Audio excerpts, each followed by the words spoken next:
CBI ने जानबूझ के हमें चार्जशीट किया। सीबीआई ने प्रेशर में आके हम पे इनके कहने पे चार्जशीट लगाई। हमारे पास इनका एक एक रिकॉर्ड है। एक बार हमारी बात प्लीज सुन ली जाए, क्योंकि हम भी बेटियां हैं, 8 साल से इधर उधर भटक रहे हैं। उनके साथ देने के लिए तो बहुत लोग हैं। हम अकेले ही कोर्ट जाते हैं। अगर वो हमें गाली देते हुए भी हमारे बगल से निकल जाती हैं तो उनके पास सिक्योरिटी है, हमारे पास मैडम सिक्योरिटी नहीं है। प्लीज एक बार मेरे केस के जो सारे फैक्ट्स है वो तो लोगों के सामने आने दीजिए।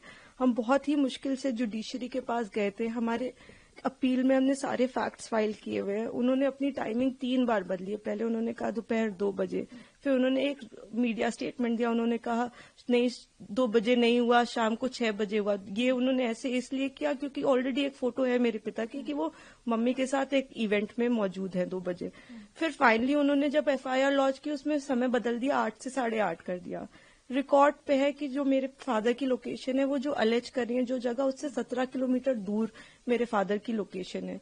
वो खुद उस वक्त फोन पे बात कर रही हैं जिस वक्त उन्होंने ये टाइमिंग अलेज की है। तो इतने सारे सबूत होने, एम्स की रिपोर्ट है जो बता रही है कि वो 18 साल के ऊपर है और वो खुद को माइनर 15 साल की बच्ची बताती हैं।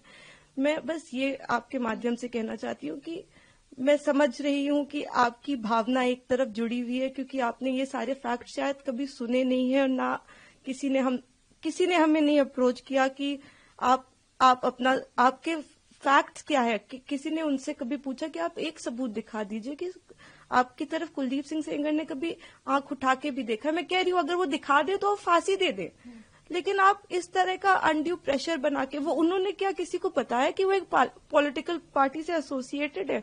2022 में उनकी मां ने विधानसभा का चुनाव लड़ा हुआ है उन्नाव से। ये सब चीजें वो नहीं बताएंगे क्योंकि वो सब चीजें उनके नैरेटिव को सूट नहीं करता। हम भी 2 बेटियां हैं, 8 साल से ड्यू प्रोसेस, मतलब हम कभी धरना देने नहीं बैठे, हम कुछ नहीं किया, हम ड्यू प्रोसेस पे विश्वास रखते और आज भी हमें पूरा विश्वास है कि अंत में, क्योंकि हमारा केस इतना स्ट्रांग है, अंत में हमारी जीत होगी। लेकिन 8 साल हो गए। मैं आपसे हाथ जोड़ के विनती करती हूँ कि प्लीज एक बार मेरिट्स पे हमारा केस सुन लिया जाए। हम कोई दरिंदे नहीं है, हम भी नॉर्मल परिवार हैं और वो हमें कुछ भी पावरफुल बोल ले या कुछ भी कह ले, असल बात तो यही है ना कि 8 साल से इतने सबूत होने के बावजूद वो जेल में बंद है क्योंकि एक बार आपने ऐसा झूठा इल्जाम उन पे लगा दिया। इस केस में इन्होंने स्टेटमेंट्स तो अपने बहुत सारे बदले ही हैं, जो कि आप अगर मुझसे कहेंगे तो मैं आपको डिटेल में प्रोवाइड कर दूंगी। इन्होंने समय 3 बार बदला है। पहले इन्होंने कहा कि दोपहर को 2 बजे कुलदीप सिंह सेंगर ने मेरे साथ रेप किया। उसके बाद इन्होंने कहा नहीं दोपहर के 2 नहीं बज रहे थे, शाम के 6 बज रहे थे। फिर इन्होंने चेंज किया, कहा नहीं ये नहीं हो रहा था, शाम के 8:30 बज रहे थे। जब सीबीआई ने मेरे फादर की लोकेशन निकाली तो उनकी लोकेशन 17 किलोमीटर दूर उनके उन्नाव ऑफिस की पाई गई।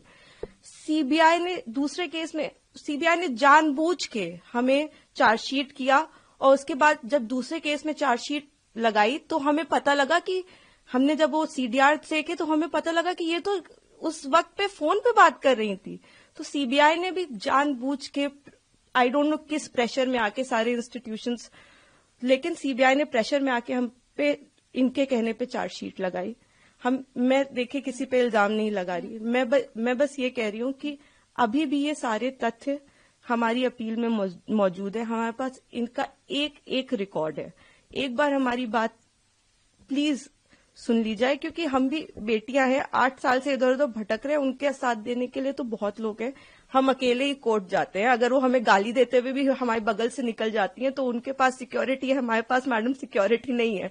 वो गाली भी देती है तो भी सब कहते हैं कि तुम्हें अपने पापा को निकालना है ना बेटा, तो सीधे देखती रहो, गाली खाती रहो, लेकिन तुम्हें जवाब नहीं देना है। हमने आज तक किसी को जवाब नहीं दिया, यही सोचते हुए, क्योंकि हम प्रोसेस में कि हम हर चीज सही ढंग से करेंगे। हम किसी ऐसे वैसे लोगों के पास नहीं जाएंगे तो कहीं ना कहीं इतने सबूत है इसमें कि हमें जीत मिलेगी।